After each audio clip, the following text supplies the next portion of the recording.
আপনি নবী হইলাই যার দুইজন না বাড়ি বাচ্চা মারা যাইবা মা বাবার কিয়ামতের ময়দানে ডর নাই ভয় নাই।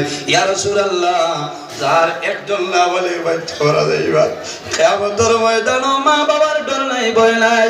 ইয়া রাসূলুল্লাহ আমি আয়েশার জমিনে কোনো সন্তানাদি নাই, কাল কিয়ামতের ময়দানে আমি আয়েশা যখন বাইরে হইমু আমি আয়েশা রেখে সুপারিশ করবা।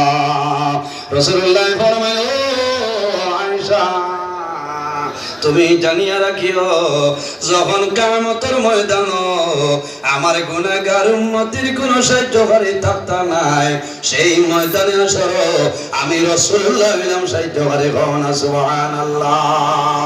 কিয়ামতের ময়দানে না বাড়ির বাচ্চাই বাইরে হইবা, সমস্ত মানুষ কবর তুলে উঠিবা, হাসরের ময়দানে সমস্ত মানুষ খাড়া হইবা, সমস্ত মানুষ এখান দিবা।